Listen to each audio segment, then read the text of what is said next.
They brought him in the dead of night, when the hallways were quiet and the air thick with silence.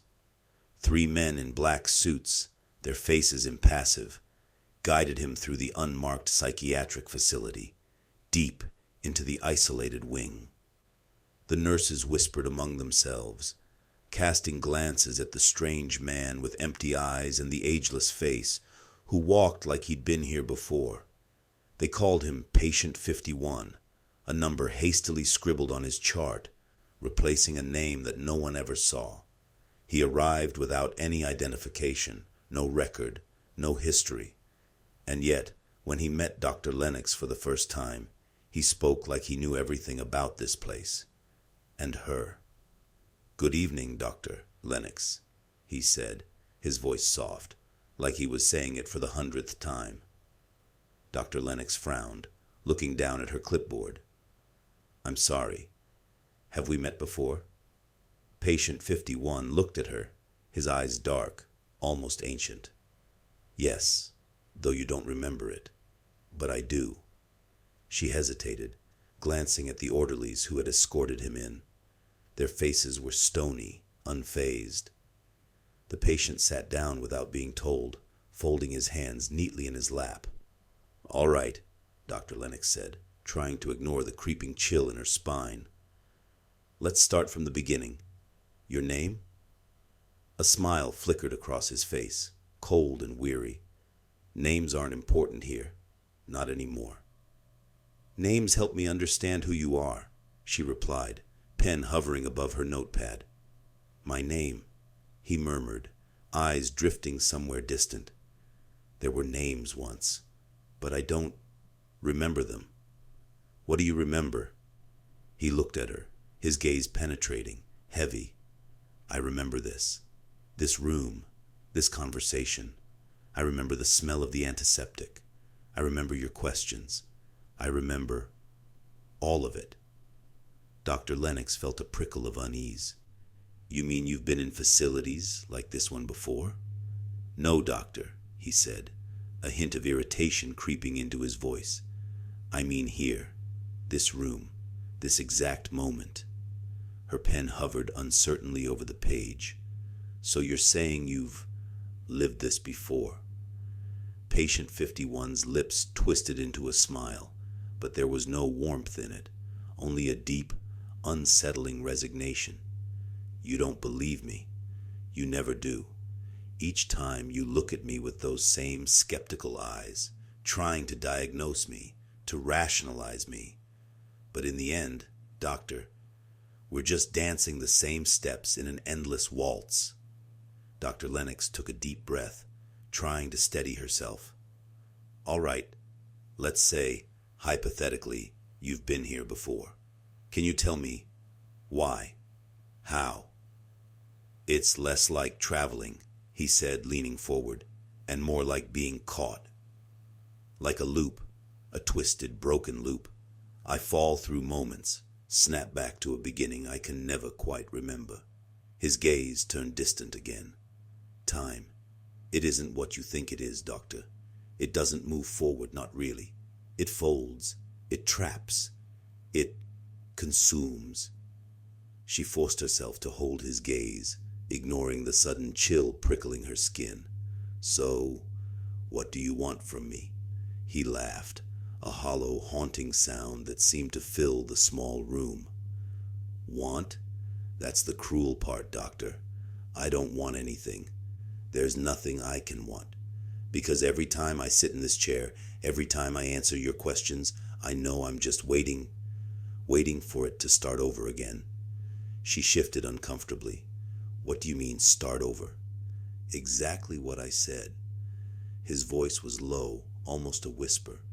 "Each time I live this moment, and each time I find myself back here, like some cruel experiment, looping, trapping me in the same broken instant." He looked up at her, his eyes hollow. "Do you know what it's like to see the same faces over and over, watching them grow older, while you remain the same?" Dr. Lennox swallowed, her heart pounding. "If that's true, then tell me something. anything that proves you've been here before." He smirked, his eyes glinting with something dark. "I told you, you wouldn't believe me. You'd want proof. Fine." He leaned closer, his voice a chilling whisper. "In 3 minutes, that coffee cup on your desk is going to fall. You're going to think it was an accident, but it never is. And the lights will flicker, the way they always do.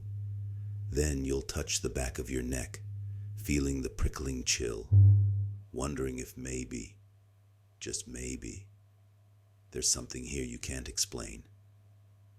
Dr. Lennox stared at him, the rational part of her mind warring with the strange, inexplicable feeling in her gut. The room fell silent, the only sound the faint hum of the air conditioning, the ticking of the clock on the wall.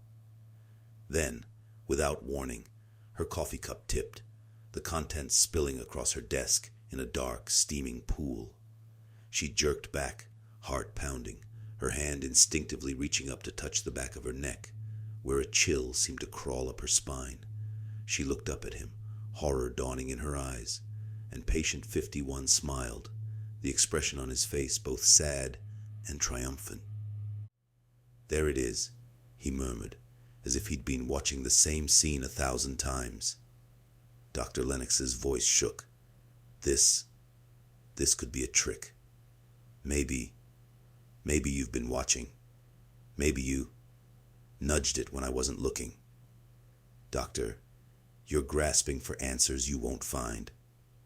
He leaned back, his face falling back into that resigned, exhausted expression.